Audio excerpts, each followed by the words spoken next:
Here's how to add symbols in StockSpy. On iPad and iPhone, there's the symbol field above the symbol list. We tap the symbol field. Now, if you're adding a US symbol, it's very easy. You just type the symbol. You don't have to worry about this select exchange. You type XOM. You can either tap it here or you can tap Go. You could also search for Microsoft by company name and tap here. You couldn't tap Go, it wouldn't work. It would give you an error message. So let's tap Microsoft. Now when we go back, we see it has been added to the default group. If you had more groups, it would only be added to the default group. Now if you would like to add a symbol from a non-US exchange, we'd go back and tap the symbol field. We can either enter the exchange suffix manually, or we can select an exchange and just type the symbol itself. For example, on the TSX in Toronto, the suffix is .to, so we could enter cm.to, and that would bring up Canadian Imperial Bank of Commerce. Or we could go CM, select exchange, TSX, and press Go.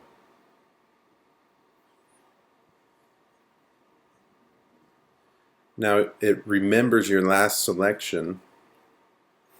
So if we don't want any suffix added, we want to put it back to America's NYSE, NASDAQ, Amex. These don't have suffixes.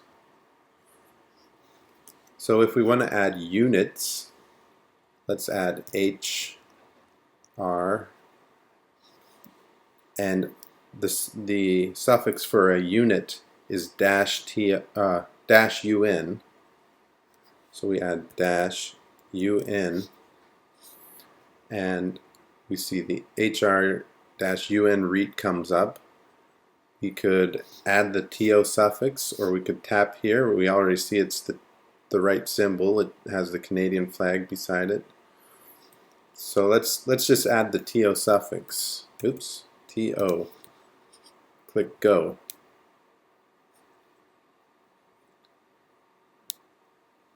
And let's delete that symbol and show you that if you add HR-UN and just tap here, you'll get the same symbol.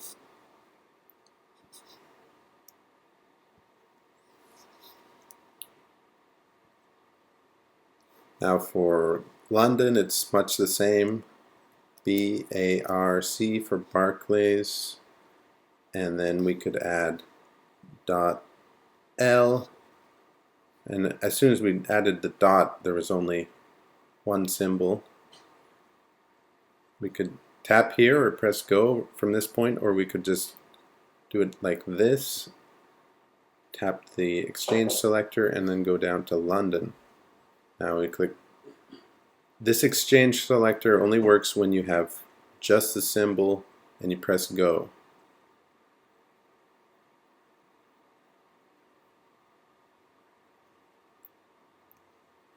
Now it shows up in the list Barclays.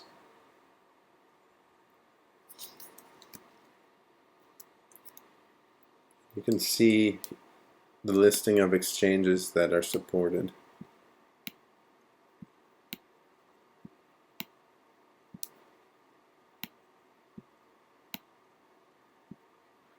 There's also the special purpose types. That is how you would add a index if you know the symbol directly, or you would add this prefix, the caret prefix. It's a character on the keyboard. So let's do an example of the S&P 500 market index. And the symbol for the S&P 500 is GSP. BTC. Now you see it pops up. We could tap here. Since we've selected market index, it's going to work if we press go. If we didn't have market, if we had it as US, it would not work. So let's press go. And here comes the S&P 500 index.